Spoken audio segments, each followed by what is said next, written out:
Hey, boys and girls, it's your pal right here, Lee Sanders. I have a very special guest with us. You all may remember him best for his run in Florida Championship Wrestling, where he was crowned the FCW World Heavyweight Champion.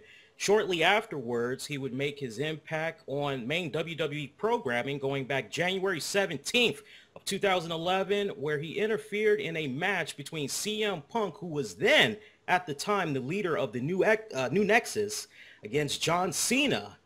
And pretty much it would be revealed that he was the newest member of that new Nexus stable.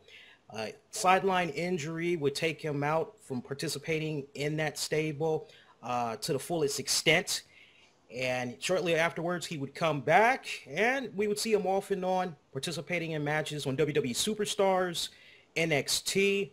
Shockingly to many of his fans, he had parted ways with World Wrestling Entertainment in April of 2014. And folks, he's going to talk a little bit about that in the later part of this interview for sure. But most importantly, we just want to say we're definitely humbled at the opportunity that we have right here as he's talking to us for the first time since parting ways with WWE. Really doesn't need any further introduction than that, folks. It's the one and only Mason Ryan. Mason, how you doing, sir? Good, good. Thank you for having me. Oh, thank you for doing this. It really means a lot. Truly humbled by this opportunity here. I want to begin by asking you, as I thought this was kind of interesting, and I didn't really learn about it really until not like maybe a few days leading up to this interview, and that's you participated in a UK version of the American Gladiators, and like that's been like one of my all-time favorite shows growing up as a kid, and like to this day, this is the truth, I still have a mad crush on Zap and Ice. Tell me, how did the opportunity come about for you to participate in that? Because I think you were being called Goliath, right? Yeah, that's it. Yeah. Well, I was over in the UK. I was wrestling over in the UK and parts of Europe. And somehow through someone, I can't honestly remember, someone said that they're looking for new gladiators. And I was like yourself. I was a big fan of the UK version growing up as a kid. I remember every Saturday night I'd watch the shows and, you know, you'd watch these larger than life characters and, you know, me and my friends, we'd always get together and watch the show and I was always a big fan. So when I heard that they were auditioning for new gladiators, I luckily got in contact with someone from the show and managed to get myself an audition down in London, which was, you know, awesome. You know, to have the chance to get on that show, so I was obviously very excited. And when I did the audition and they loved me or whatnot, and managed to get a part on the show as Goliath, which I actually came up with that name because I think they were trying to come up with names, and they on a piece of paper you had to fill out a certain form, whatever. They'd ask, have you got any suggestions of name for yourself? And I can't remember what the other. I put 3. I think one was Colossus or something like that. The other one was I can't remember what the other one, and one was Goliath. And strangely enough, they came with that name. And then I got to be part of a great series, you know, working with great people, and you know, it was kind of like a dream come true in some ways in that aspect, you know. Right. Awesome. Now, did this series come on before Hulk Hogan and Muhammad Ali brought back the version for the American audience, or did it come after? That's a good question. I came on the second series. I wasn't actually on the first series. I came along on the second series, and I know they'd already done the American version already. So I don't know. I think they were kind of close together, I think. So it'd be hard for me to tell. Okay. Now, shortly after you got signed by World Wrestling Entertainment, you participated in their FCW developmental territory promotion. Where quickly in just a handful of months you had became the FCW World Heavyweight Champion. If I'm not mistaken, you had defeated Alex Riley and Johnny Curtis, who would go on to be called Fandango. What's your memories back then, now that you look back on it, on winning that championship? And we should point out that was like the first major championship that you won ever in a wrestling promotion, correct? Yeah, absolutely. It was all quite a whirlwind, to be honest with you. You know, I kind of was obviously wrestling in the UK and got signed and just flew over here. You know, I'm just a small town boy from a very small town in Wales. You know, grew up there most of my life and everything else like that. And yeah, I'd kind of seen the world, but coming over here was was a big experience for me, and you know what I mean, it was a complete change of lifestyle and everything else like that. And I just remember fondly those times in FCW when I first came over here. Everything was just so new and different and exciting for me, you know, and got to work with some great people, you know, with Dr. Tom and Norman Smiley, you know, Steve Kern down there, you know, and a lot of great guys came from there. And like you said, it happened very quickly, you know, really was a whirlwind. I just remember, the night, I remember it clearly. We were in a three-way. Like you said, it was Alex Riley and now Fandango, and I can't remember the match too much. I just remember afterwards holding the Florida Heavyweight Championship and looking at it, and you know, it was just, I was in awe of it, you know, because of the history and everything that went with it. It really meant a lot to me, you know, and it was an awesome experience. Fun fact, I think you're on a very short list of the last few FCW champions, because I think it's like you're part of the last 10 that held that title. So how does it feel to know that, hey, this is a title that's probably not going to be coming back? I bet it kind of made it a little bit more bittersweet. Yeah, well, obviously at the time I had no idea that would be the case or whatever, but yeah, looking back at it now, you know, I'm extremely proud, you know, to have been the Florida Championship. Okay. Obviously at the time I had no idea that, you know, FCW would change hands into NXT, and that, you know, my reign as champion would be one of the last there, you know. So looking back, obviously now it becomes even more of a big deal that I was a champion, and I'm even more honored to have held that title for as long as I did, you know, because I held it for quite a while, and it was something that, you know, was very important to me, and something that, you know, was a big part of my career, you know, had a big impact on it. Right. And shortly afterwards, you would go to the main roster of WWE. You made your debut, as I mentioned, on Raw, interfering in that match between John Cena and CM Punk. And the timing of that, it couldn't have been better, because we got to backtrack just a little bit. You had probably what was one of the baddest heels on the planet in Dave Bautista that left out on such a high note. And then here we come a few months later, you made your debut. I'm just curious, because taking in all the chants, I'm sure you kind of look back on it now, and I would definitely want to hear your thoughts on this, but like taking in what the WWE universe was chanting, you know, when they thought that you were Batista and all that, how did WWE prepare you for that, if at all? Well, you know, to start off with, obviously, you know, there is some resemblance, and it's something that I've always been told and everyone's kind of made a reference to, but obviously we're two totally different people, you know. Like you said, he was a great, and still is a great WWE superstar, you know. And I was just coming in as me. I wasn't trying to replace anyone, be anyone else. You know what I mean? I was just being me, Mason Ryan. You know, that's all I could be. And you know, they didn't really prepare me for any of that, because I don't think there was necessarily any preparation to do. You know what I mean?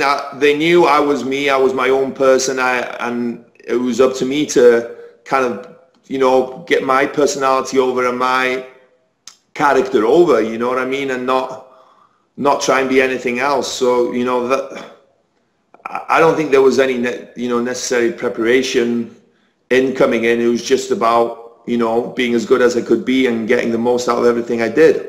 Right.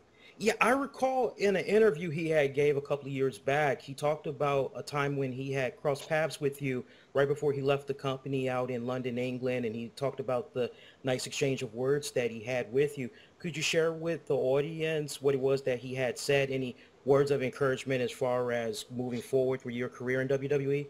Well, that was at the O2 Arena, and that was actually the night that I met with John Laurinaitis and got offered to sign with the WWE, and obviously, you know, agreed to do that.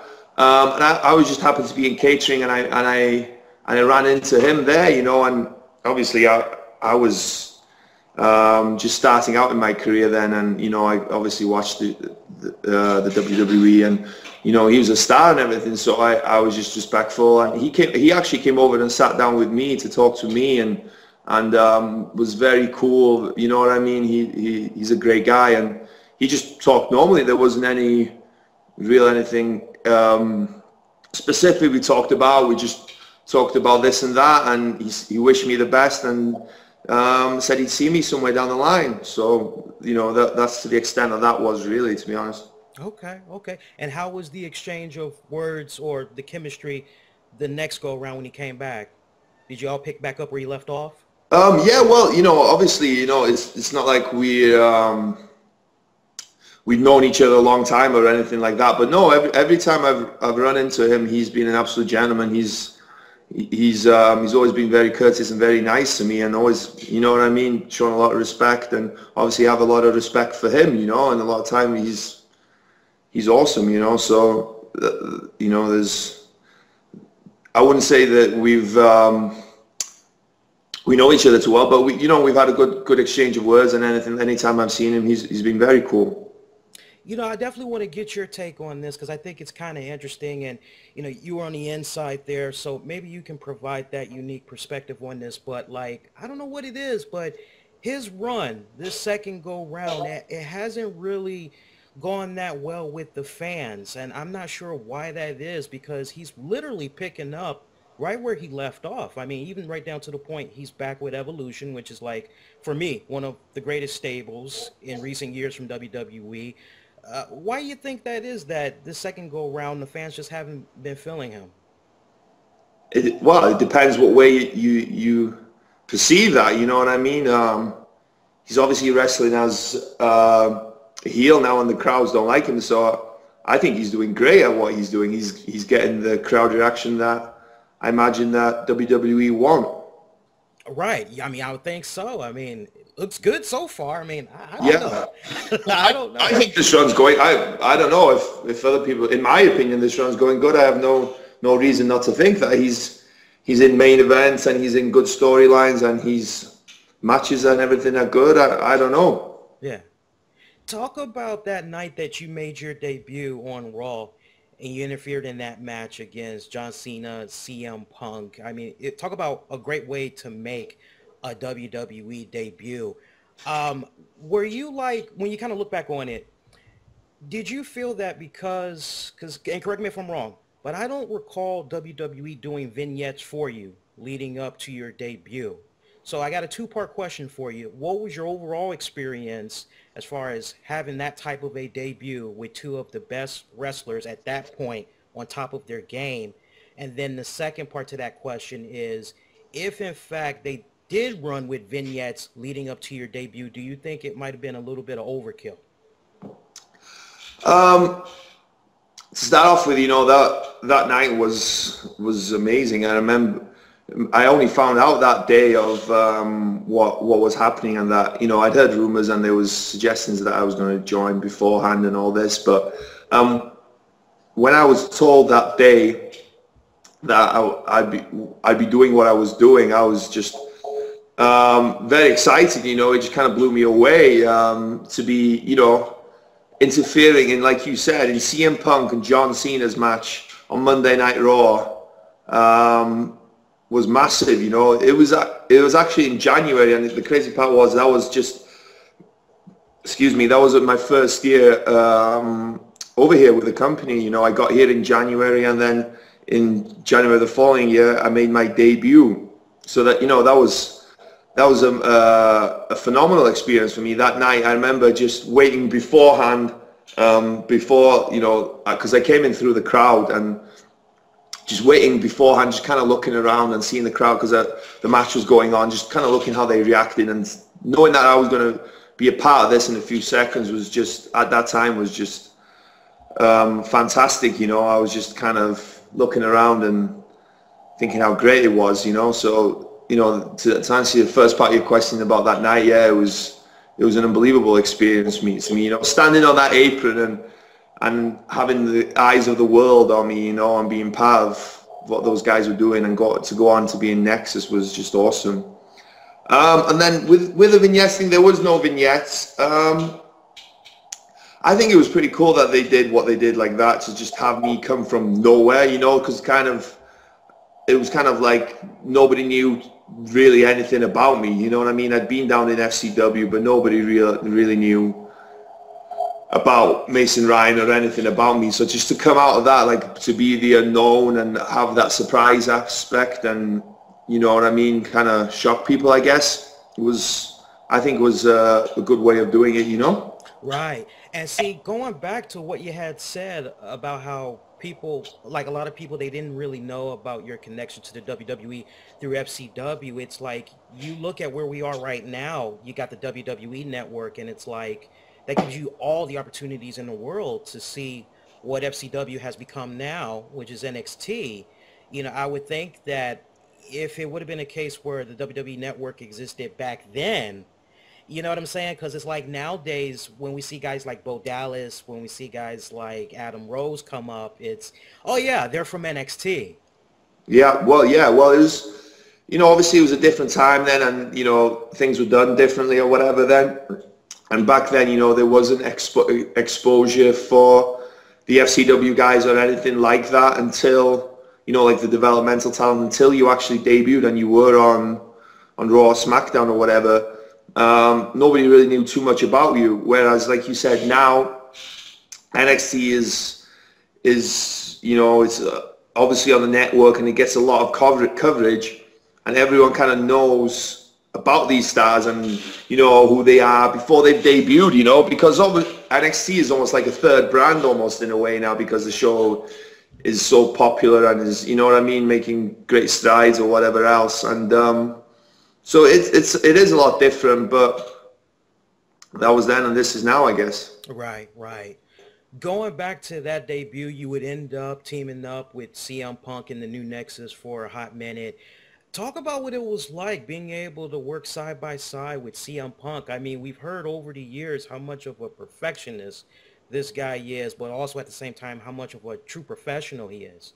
Yeah, well, absolutely. You know, there's not many guys like him around. You know what I mean? To be able to be under his wing almost, if you like. You know what I mean? And have him be around us a lot of the times, and we travel together and this and that, and just to be around him was awesome, you know, just because he's such a big star, and just to watch the way he'd carry himself, the way he'd be in matches, and because that was another huge thing, you know, that we would on the live events as well, we'd get to be ringside for a lot of these main events, you know, like him and John Cena and stuff, and we'd get to witness firsthand, like we'd have the best seats in the house watching these matches, and you know what I mean, learning and seeing what these guys do, and watching two people at the top of their game, you know, it was an unbelievable experience in that way, you know.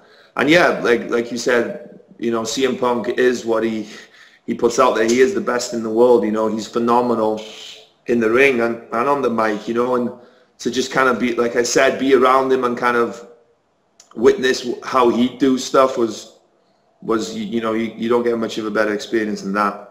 Right. Being so young at that time and being so new to the main roster, did he kind of maybe take it upon himself to kind of show you the ropes, give you some really great advice? Yeah, he was always great. You know, a lot of times we'd ride together and stuff, and you know, he'd ask us if we have any questions. You know, the other guys at that time, it was Joe, who's obviously now Curtis Axel, and Dave Otunga, and you know, we'd have other matches on the card, and then he'd ask us how we'd go, and you know what I mean, we'd obviously tell him, and he'd give us an opinion and stuff like that. And you know, anytime we had any questions, or he'd ask us anytime, you guys got any questions for me or anything you'd like to know or anything, he always had time to answer questions and help us out, you know, which is great of him, you know, because I'm sure he had a lot on his plate, and you know what I mean, being a top guy or whatever in this business, there's a lot of demands, and you're quite busy, you know, so to have the time for us all the time was really cool of him. If you don't mind me asking, because I want to fast forward just a little bit, Yeah. talk about the morale that the whole locker room experienced when he walked away from World Wrestling Entertainment. If you can't speak for everybody there, maybe you can speak for yourself. Well, it's hard for me to say really, because I was back with NXT at that point. Okay. I wasn't, you know, in the locker room or whatever, so I can't really tell you what the feeling or whatever was then, you know. Right. What's your personal take, though? Do you think he's truly done with the wrestling industry, or at some point you think we might see him again? I don't know. With this business, it's impossible to kind of work anything out. You know what I mean? Because it's such an unpredictable business. You know, I don't think anyone would have thought that he would have walked away to start off with. Because, you know what I mean? If you'd asked 2 years ago or whatever. So who knows in 2 years' time or 2 months' time what can happen? You know, I personally have no idea. Right, right. Talk about working with Nexus, new Nexus member Husky Harris. I mean, you talk about a 180 that this guy was able to do, Mason, as I still remember the punt that he took to the head by Randy Orton, and the story's been revealed since that Husky went backstage, he looked at Vince McMahon, he said, "I'll be back," and it took him a minute, but he came back, and now we got him as Bray Wyatt. Talk about being there firsthand when you were with him in New Nexus and just seeing this new character morph from the ashes of New Nexus. Yeah, well, I've obviously known Bray a long time. You know, he was there when I first got to FCW, you know, and I always got on great with him. And he, you know, he's a good guy. And there was a group of us there, you know, that we all go and we'd go out and have fun or whatever, you know what I mean? And he was one of those guys. So I've known him a while, and he is a really cool guy to be around and everything else like that. So, you know, I remember when him and Curtis Axel, they both debuted with a new Nexus. You know, that was quite crazy, and seeing like what they were doing, and then to be part of it myself alongside him and that. And then, you know, like you said, that night when he got punted, and we didn't really know if that was the end for him or not, if they were going to bring him back or whatever. Turns out that they didn't, but you know, he went away and reinvented himself like I don't think anyone else has, you know what I mean? To come back with the Bray Wyatt character that he has now, which is, you know, phenomenal. You know, you see some of the interviews he does and, you know, the promos he does, they're unbelievable. You know, they blow you away. They're that good. So it's just, it was very cool to watch, you know what I mean? Because I came back down a little bit after he was here, and he was already working on this character, and you know, just to see the development of it over months and months, and what he put into it was really cool to see, and you know, he deserves all the success he gets.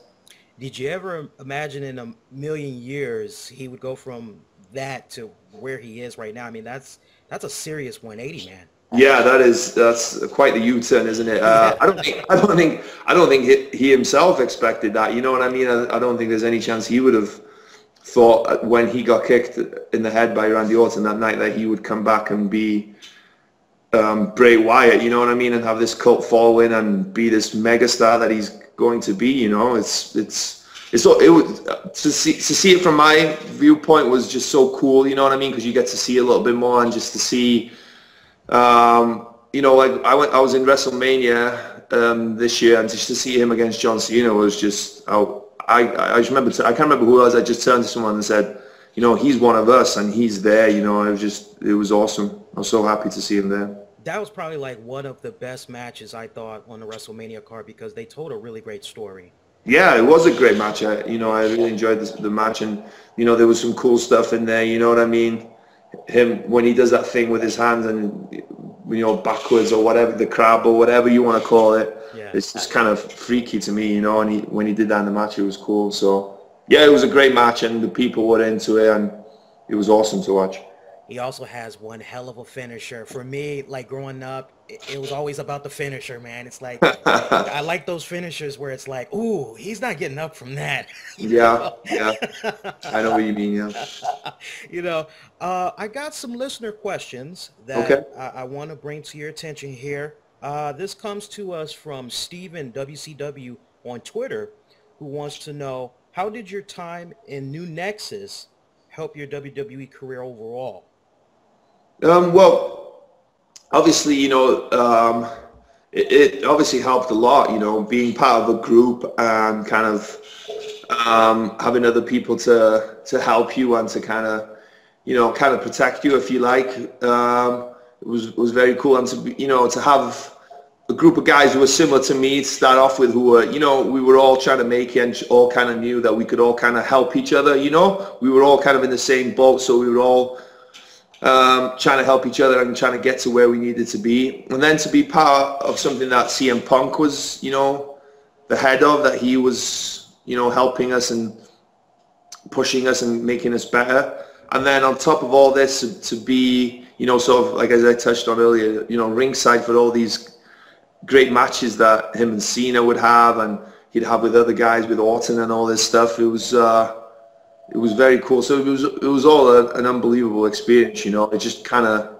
with a blink of an eye, it went by so fast, you know. We got to travel the world and got to, you know, do our thing in front of thousands and thousands of fans. It was a great experience.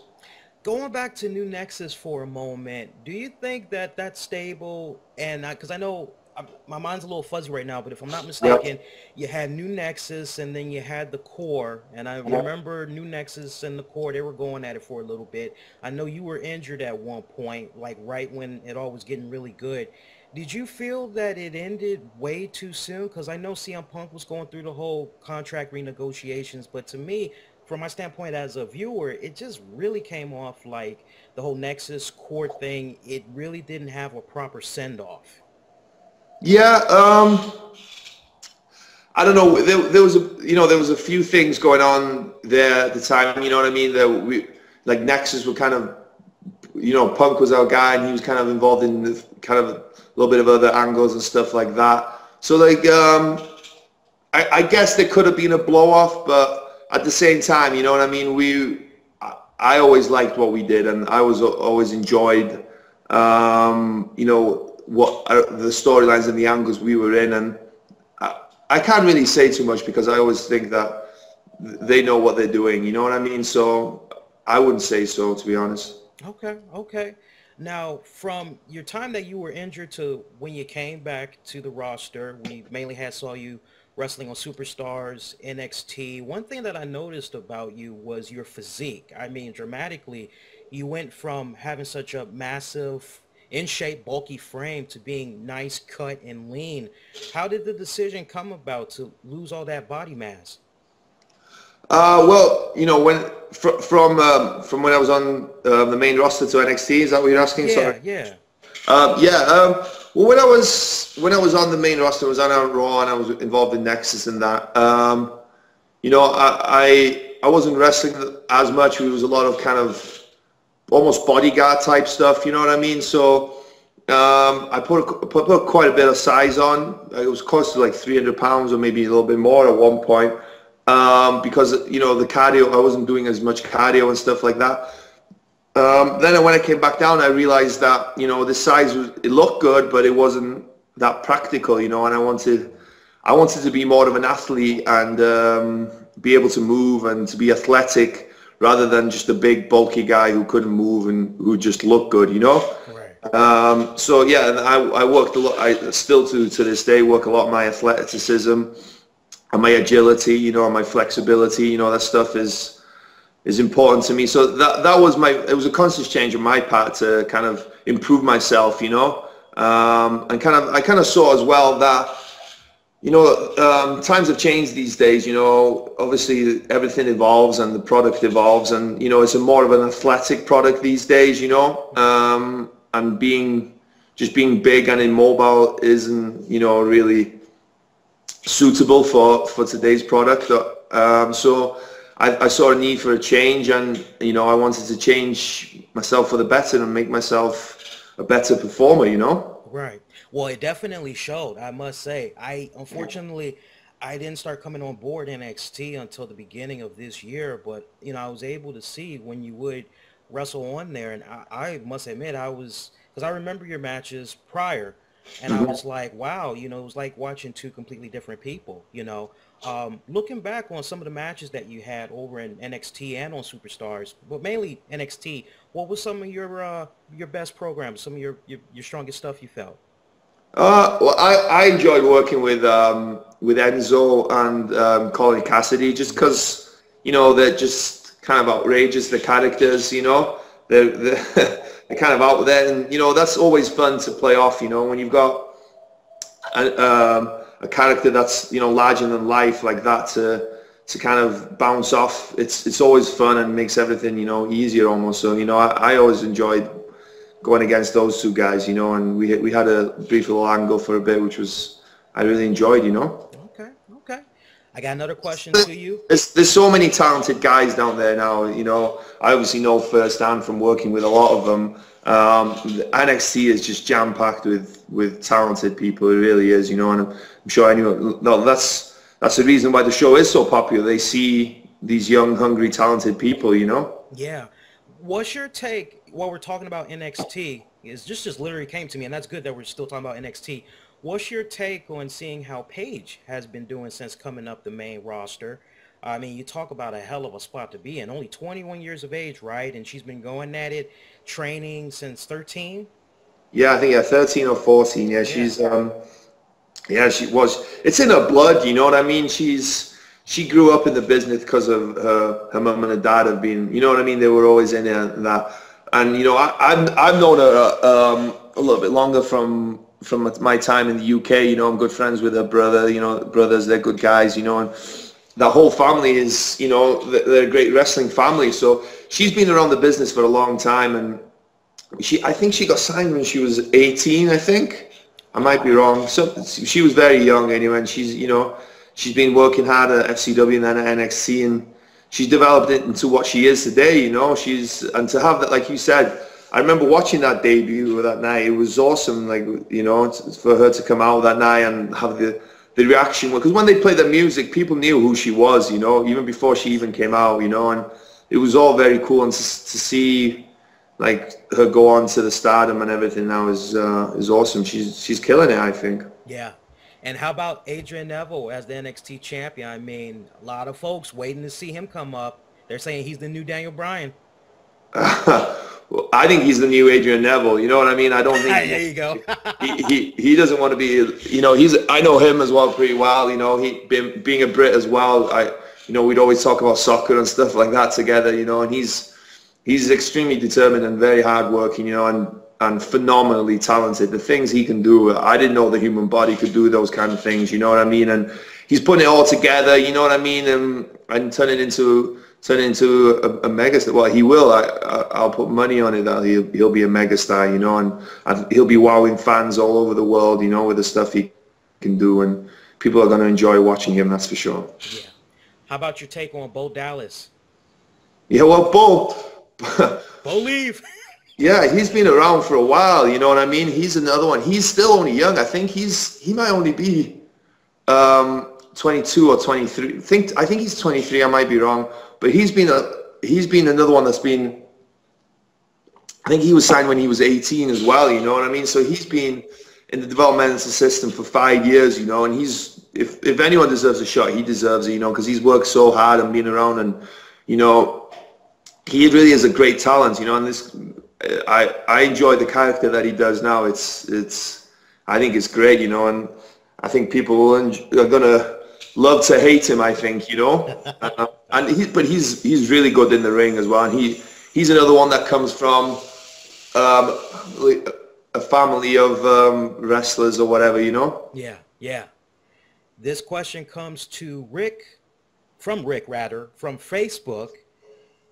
I don't know what this has to do with you. I guess he just wanted to get your take.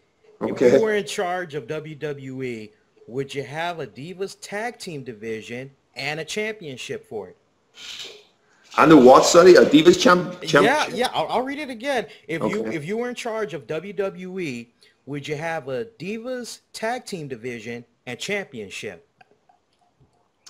Oh, yeah. Well, why not? You know, there's as Paige has shown and AJ have shown that, you know, the people really enjoy the Divas, and they definitely have a spot on the show, and you know, the quality of and the standard of the wrestling in the Divas division just keeps getting better and better, and Paige is leading the way right now. But you know, they've got some great talents down there in NXT as well, waiting to come up. You know, so I don't see any reason why not.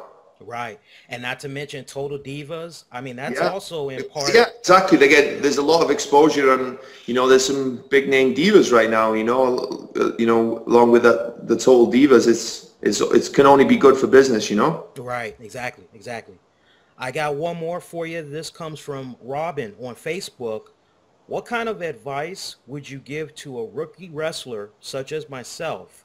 I mean to say, like me, beginning my career in wrestling, what kind of advice can you offer me, if possible? Well, if you're going to train somewhere, the most important thing is to find a good school. You know what I mean? You have to do your research and find wherever you're based out of, find a good reputable school and make sure that you get to taught the basics, you know, and you have the basics down very well, and then from there, you know, you've got to gain experience. So the most important thing is to find a good school and have someone who knows what they're doing to teach you.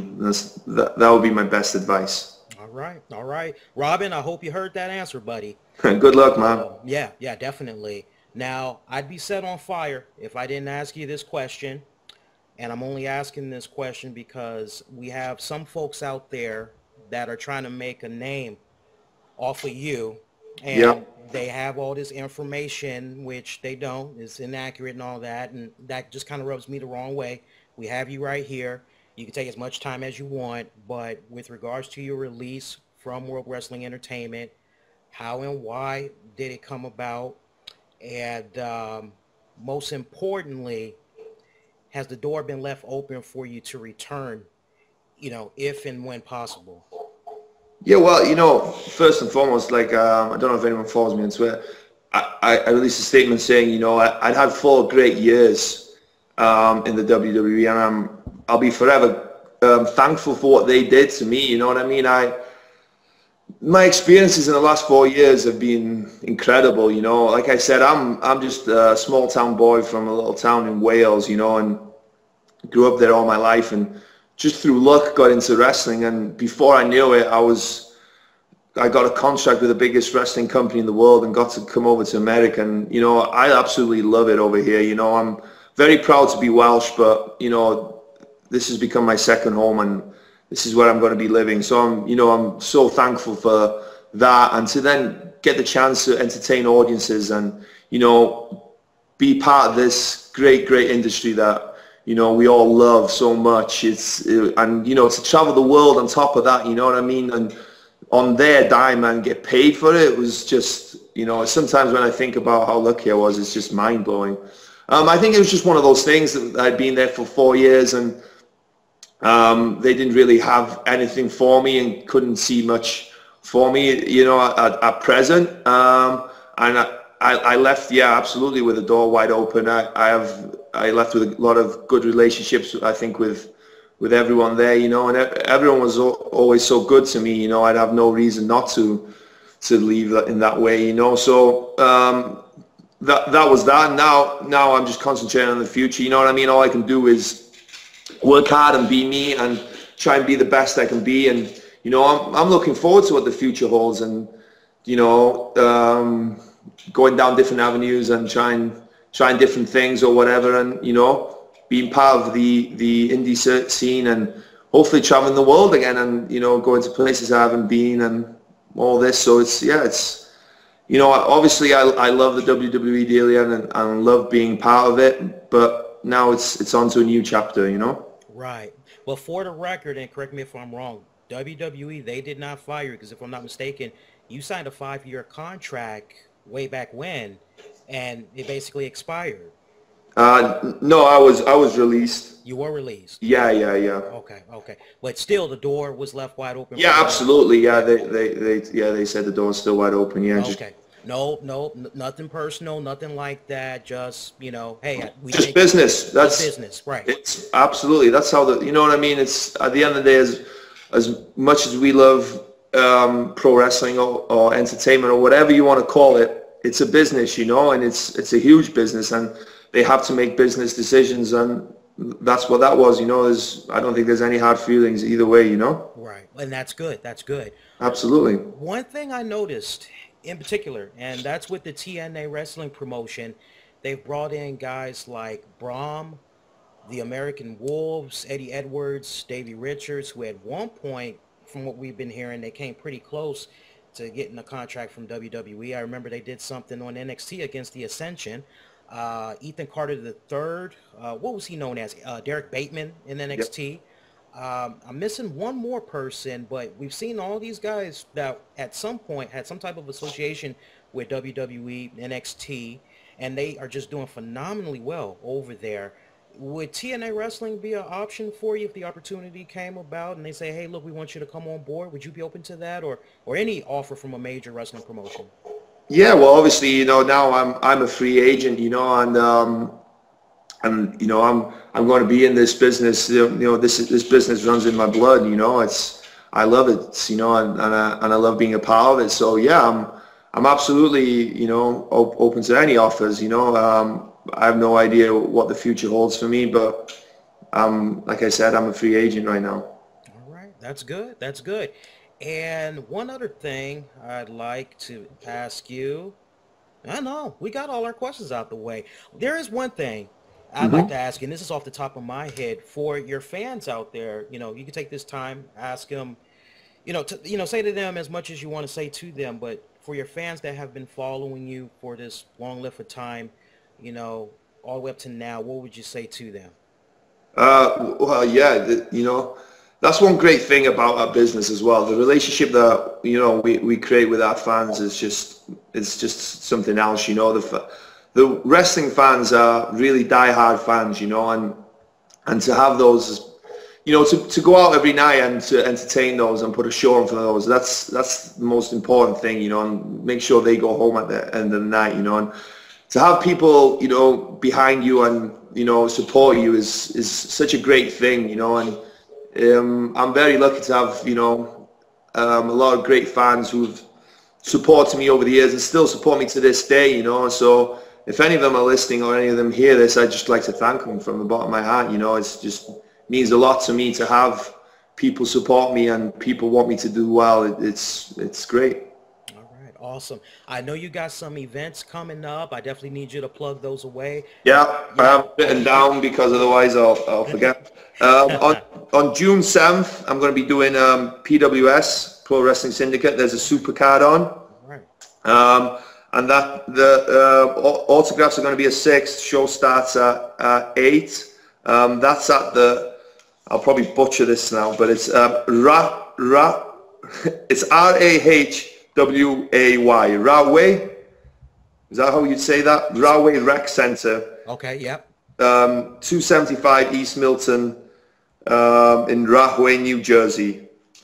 I've probably, the name of that's probably wrong, but there we go. And then I'm also wrestling on WrestleSport. These are the dates that I've confirmed. I have quite a few up in the air, but these are the ones. WrestleSport in Canada.